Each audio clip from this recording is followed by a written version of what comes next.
जिकडं तिकडं वाटोळं लावून आत्ताशी पाऊस कुठंतरी थांबला. त्याच्यामुळे मी म्हटलं, चला आता एवढ्या दिवस थांबवलेले तारीला टाईट करून घ्यावा. म्हणून मी आज चालले तार माझी टाईट करायला. खरं तर माझी ही ट्रीटमेंट खूप लांबवली होती. त्याच्यामुळे मी नव्याने सुरुवात करते. आणि डॉक्टरांनी मला सांगितलं का तुमच्या थोबाडाची तार जी आहे ती टाईट करायची असेल तर परत तुम्हाला एक्सरा काढायला लागेल आणि परत तुम्हाला सगळा खर्च भरायला लागेल आणि परत त्या तारेच्या जागी दुसरी तार लावायला लागेल. तर म्हणून मी निघाले आता माझ्या या खरबुड्या थोबाडाला लावायला तार नवीन.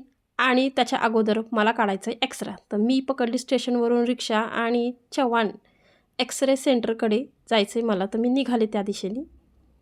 आता बघू काय येतं आहे एक्सरेमध्ये. त्याच्यानंतर 5,000 रुपये डॉक्टरला घालवून मला परत एकदा पुन्हा नव्याने तार बसवायला लागेल.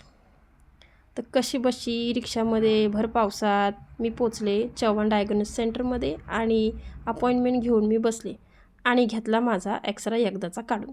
आणि मग मी पोचले माझ्या दाताच्या क्लिनिकला. तर पोचल्यावर कळालं तिथं मरणाचे अगोदरच माणसं येऊन बसले होते, म्हणजे मरणाचीच गर्दी होती. मग आता मला काय सुचेनासं झालं, तरी म्हटलं थोड्या वेळ वाट बघून घ्यावा.